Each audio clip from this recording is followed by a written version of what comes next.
श्री स्वामी समर्थ. जय जय स्वामी समर्थ. स्वामींचं नाव घेऊन मी आजच्या ह्या नवीन व्हिडिओला सुरुवात करते. हिंदू धर्मात मौनी अमावास्या ही पौष अमावास्या म्हणूनही ओळखली जाते.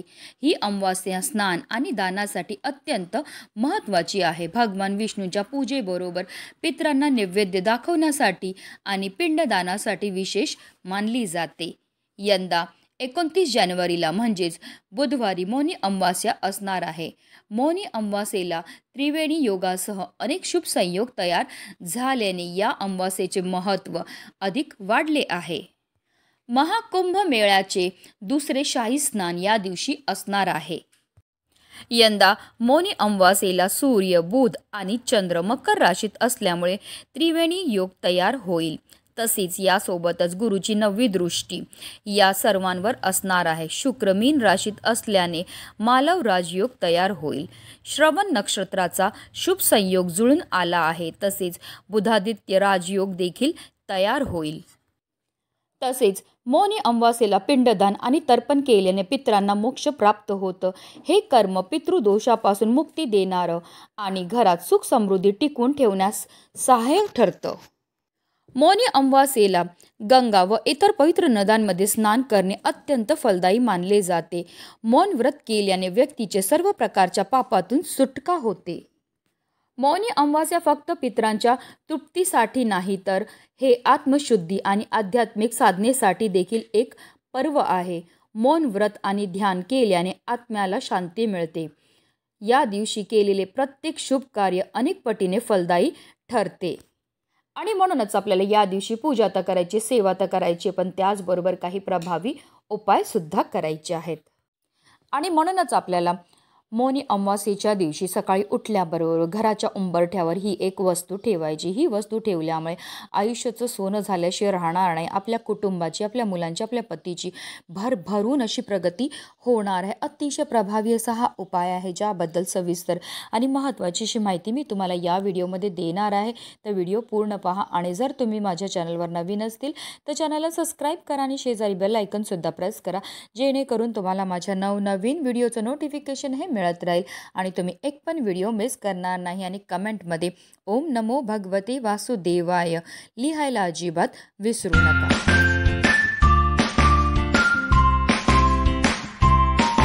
मौनी अमावास्येच्या दिवशी आपल्याला ब्रह्ममुहूर्तावर उठायचं आणि ब्रह्ममुहूर्त हा सकाळी 5:30 पासून ते 6:22 पर्यंत असणार आहे. या काळातच आपल्याला स्नान ही करायची आहे. या काळात केलेल्या स्नानामुळे आपल्याला देवी देवतांचा आशीर्वाद हा प्राप्त होतो. शास्त्रानुसार ब्रह्ममुहूर्तावर केलेल्या कोणत्याही पूजेने, सेवेने तसेच उपायांचं आपल्याला अनंत पटीने पुण्यफळ हे प्राप्त होत असतं.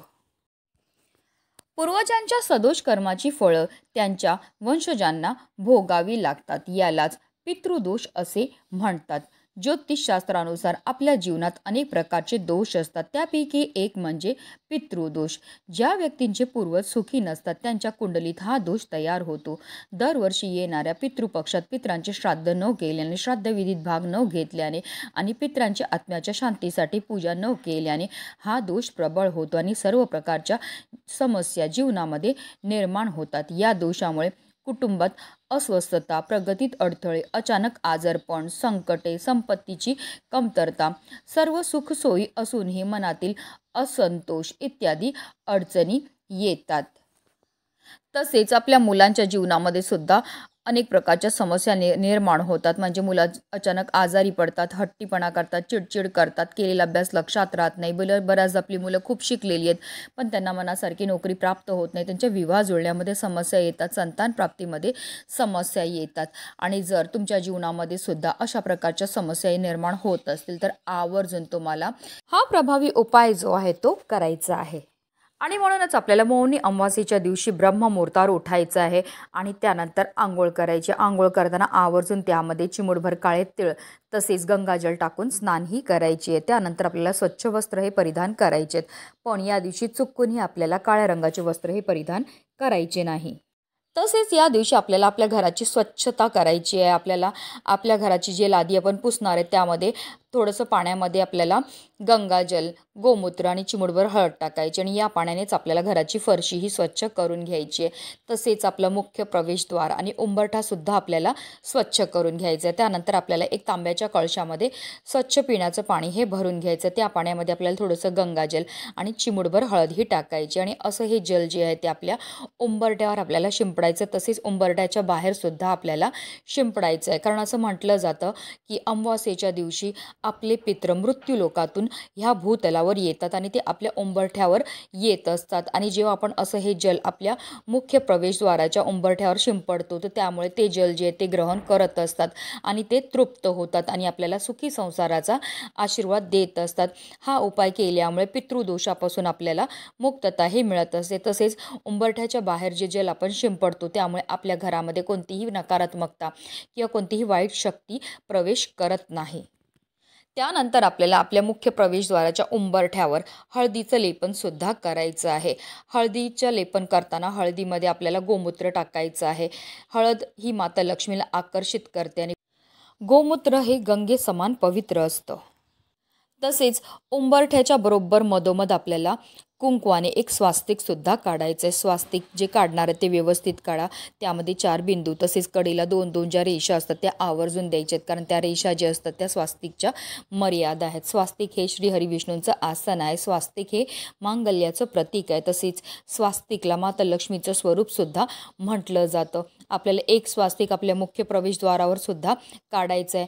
असं हे स्वास्तिक काढल्यामुळे माता लक्ष्मी ही आपल्यावर प्रसन्न होते. कारण अमावास्येच्या दिवशी माता लक्ष्मी ह्या भूतलावर जागृत अवस्थेत असते आणि ती पाहत असते कोणते भक्त तिच्याकरता कोणते पूजा किंवा कोणते सेवा ह्या करत आहेत. आणि ज्या घरामध्ये खऱ्या मनाने माता लक्ष्मीची पूजा आणि सेवा केली जाते त्या घरावर अखंड माता लक्ष्मीची कृपाही होत असते. आपल्या घराचा मुख्य प्रवेशद्वार हे आपल्या घराचं सर्वस्व असतं. आपल्या घरामध्ये येणारी कोणतीही चांगली किंवा कोणतीही वाईट गोष्ट ही आपल्या मुख्य प्रवेशद्वारामधनंच येत असते. अमावास्येच्या दिवशी आपले पितृ ह्या भूतलावर येतात आणि आपल्या उंबरठ्यावरती येऊन थांबलेले असतात आणि त्यांना प्रकाशाची वाट दाखवण्याकरता आपल्याला एक दिवा जो आहे तो आपल्या उंबरठ्यावर सुद्धा आवर्जून लावायचा आहे. आपल्याला एक मातीची पंती घ्यायची, कारण मातीच्या पंतीमध्ये सकारात्मक अशा लहरी असतात आणि त्यामध्ये 2 वातीची 1 वात करून आपल्याला लांब वात ही टाकायची. तसेच या दिव्यामध्ये आपल्याला तिळाचं किंवा मोहरीचं तेल टाकायचं आणि असा हा दिवा प्रज्वलित करून आपल्याला आपल्या मुख्य प्रवेशद्वाराच्या उंबरठ्याच्या उजव्या साईडला ठेवायचं. आता उजवी साईड म्हणजे जेव्हा आपण बाहेरनं येणार आहेत आतमध्ये तेव्हा आपली जी उजवी साईड असेल तिथे आपल्याला हा दिवा जो आहे तो ठेवायचा आहे. आता दिवा डायरेक्ट जमिनीवर ठेवू नका. थोडंसं तांदळाचं आसन द्या आणि त्यावर आपल्याला हा दिवा जो आहे तो ठेवायचा आहे. ज्या घरामध्ये असा हा दिवा लावला जातो त्या घरावर त्यांचे पितृ जे आहेत ते अतिप्रसन्न होतात आणि जर आपले पितृ आपल्यावर प्रसन्न होतील तर आपली चहूबाजूने भरभरून प्रगती ही होत असते. तसेच त्या दिव्याजवळ आपल्याला एक ग्लास भरून पाणीसुद्धा ठेवायचं आहे. तसेच या दिवशी आपलं स्वयंपाकघरसुद्धा स्वच्छ ठेवायचं आहे, कारण स्वयंपाकघरामध्ये माता अन्नपूर्णेचा वास असतो. आपल्याला स्वयंपाकघराची जी शेगडी असते ती स्वच्छ पुसून घ्यायची. त्यावरसुद्धा आपल्याला कुंकवाने एक स्वास्तिक हे काढायचं आहे. स्वास्तिक काढल्यामुळे आपल्या घरामध्ये असणारी जेवढी पण नकारात्मकता, इडापिडा, दोष आहेत ते निघून जाण्यामध्ये मदतही मिळत असते. त्या स्वास्तिकला सुद्धा आपल्याला हळद कुंकू, अक्षदा, धूप, दीप, अगरबत्ती दाखवून घ्यायची. तसेच एक दिवासुद्धा आपल्याला स्वयंपाकघरामध्ये प्रज्वलित करायचा. जिथे आपण पाण्याचा साठा करतो तिथे आपल्या पितरांचा वास असतो. म्हणून आपल्याला एक मातीची पंती घ्यायची, त्यामध्ये 2 वातीची 1 वात करून लांब वात टाकायची. त्यामध्ये तिळाचं किंवा मोहरीचं तेल तुम्हाला टाकायचं आणि असा हा दिवा जो आहे तो आपल्याला पिण्याच्या पाण्याच्या साठ्याजवळ आपल्या स्वयंपाकघरामध्ये लावायचा आहे. असं केल्यामुळे आपले पितरांसोबत माता लक्ष्मी आणि अन्नपूर्णा देवीची सुद्धा आपल्यावर कृपाही होत असते आणि त्यांच्या कृपेने आपल्याला कधी धनधान्याची कमतरता भासत नाही. तसेच या अमावास्येच्या दिवशी आवर्जून आपल्या देवघराची सुद्धा स्वच्छता करायची, देवांची सुद्धा आपल्याला स्वच्छता करायची. त्यांना दुधाने अभिषेक घालून त्यांना शांत हे करून घ्यायचं आहे आणि त्यानंतर आपल्याला विधिवत देवपूजा ही करून घ्यायची. अशा रीतीने आपल्याला हा उपाय जो आहे तो मौनी अमावास्येच्या दिवशी करायचा. अतिशय प्रभावी उपाय आहे. हे छोटे छोटे उपाय जर तुम्ही सकाळीच मौनी अमावास्येच्या दिवशी केलं तर तुमचं आयुष्याचं सोनं झाल्याशिवाय राहणार नाही. तुमच्या संपूर्ण कुटुंबाची भरभरून अशी प्रगती होईल. म्हणूनच व्हिडिओ जास्तीत जास्त लोकांपर्यंत शेअर करा. श्री स्वामी समर्थ. जय जय स्वामी समर्थ.